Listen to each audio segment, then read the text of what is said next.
Come up. Hey.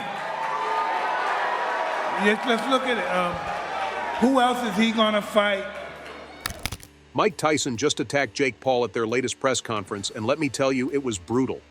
I mean, the entire city of New York probably had a good laugh at Jake's expense after Tyson decided to spill the beans on camera. We're only 2 months away from their fight, and what's Jake doing? He is just throwing parties and celebrating like he's already won. Seriously, the guy's more interested in popping bottles than training. But Tyson has had enough of Jake's nonsense and laid it all out for the world to see. Now Jake's got nowhere to hide, and honestly, if he had just kept his mouth shut at the beginning, maybe Tyson would have shown him a little mercy. But nope, Jake craved the drama, and now his life's turning into a full-blown tragedy. On August 18th, New York City was buzzing like it had just been plugged into a live wire. The Fanatics Fest press conference was the main event, and the city felt like it was the center of the universe. The room was electric with anticipation, but it didn't take long to realize that Jake Paul was in deep, deep trouble. The crowd had already made up their minds, and let's just say, Jake wasn't exactly their favorite. On the other hand, we had Mike Tyson, the man, the myth, the legend, walking into that room like he owned the place. He didn't need to do much, just being there was enough.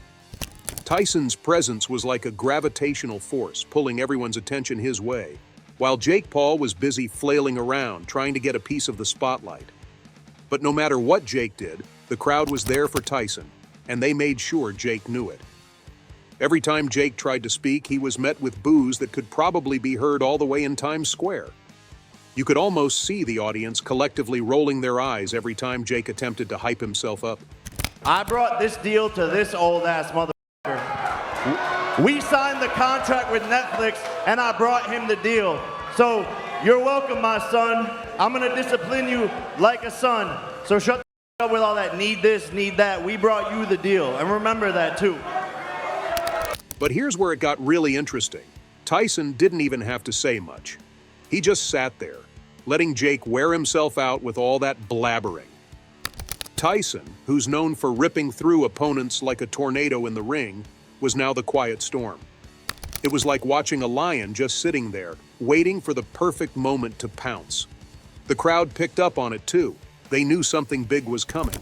They hadn't just come to see Tyson the fighter, they were witnessing a whole different kind of fight, a psychological one. Every second Tyson kept his cool, Jake's bravado seemed more and more ridiculous. As he once said, Hey. Let's look at it. Who else is he gonna fight to make this happen? Jake's confidence was sky high, bordering on delusional, as he hurled one insult after another at Tyson. He went for the low blows, mocking Tyson's age, making jabs about his health, thinking he could get a rise out of him. But with every word, Jake only made it clearer. He was trying too hard, way too hard. The harder he tried to rattle Tyson, the more it backfired. The audience wasn't having any of it. Their disdain for Jake was practically oozing out of the walls. And then came the moment that sealed the deal. As Jakey continued his desperata tirade, the crowd decided to have their say. They broke out in a chant that hit like a sledgehammer, Jake Paul the Miser, out applause. Jake Paul. Jake Paul.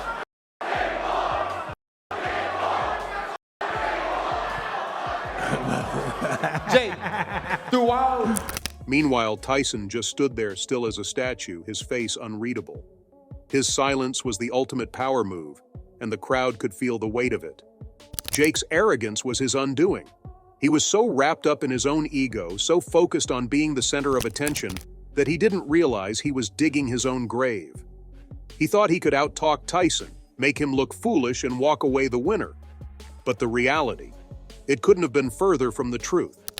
Every word out of Jake's mouth only highlighted the massive gap between him and Tyson.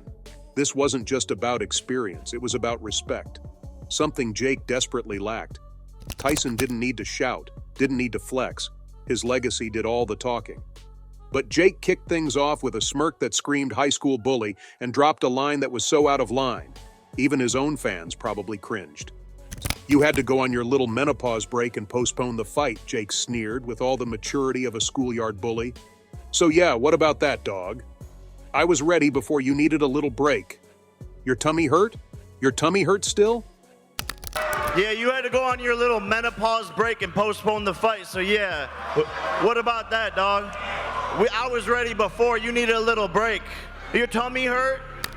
He sneered at this while taking a shot at Tyson's recent health scare, a severe ulcer that had nearly put the brakes on their upcoming fight.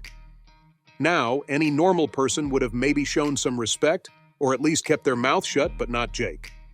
Nope, he went straight for the jugular, turning Tyson's serious health issue into a punchline. But Jake, being Jake, didn't stop there. Oh no, he smelled blood in the water and went for more. With a voice dripping in sarcasm, he added, "Your tummy hurt?" Like he was talking to a kid who just faked a stomachache to get out of gym class. It was the kind of insult you'd expect to hear on a playground, not at a press conference between two grown men, one of whom happens to be one of the most feared fighters in boxing history. But here was Jake acting like he was still filming one of his YouTube pranks, completely ignoring the fact that Tyson's been through more real-life battles than Jake could even begin to understand. Tyson's faced demons, health crises, and a career that's been more of a roller coaster than anything Jake's ever done. But Jake? He thought he could just reduce all that to a cheap joke. It's clear that Jake sees himself as being above, not just his critics, but also the very platform that catapulted him to fame. There was a hint of disdain in his voice, like he's somehow outgrown YouTube and the community that came with it. But what Jake doesn't seem to realize is that it's this very platform that gave him the chance to be standing there in the first place. By dismissing it, he's not just alienating his original fan base, he's showing a serious lack of gratitude and awareness. Then came the moment everyone was waiting for. Tyson was asked how he saw the fight playing out. His answer? Very painfully. How do you see this fight playing out? Very painfully. Just 2 words, but they carried more weight than anything Jake had said in his entire monologue. It wasn't a threat, it was a promise. Tyson didn't need to go on and on about what he was going to do. He let those 2 words speak for themselves. It was the kind of statement that sends chills down your spine because you know it's coming from someone who's been there, done that, and has nothing left to prove. In that brief moment, the crowd could see the stark difference between Jake and Tyson. Jake was all talk, loud and brash, trying to convince himself and everyone else that he belonged in the ring with Tyson. But Tyson, he didn't need to convince anyone. He let his legacy do the talking, and when he did speak, it was with the authority of a man who has seen it all. After all this, the press conference madness, the training camp videos, Jake's party clips, who do you really think deserves the title? Because honestly, I'm not here for any split decision drama this time. What about you? Let me know where you stand.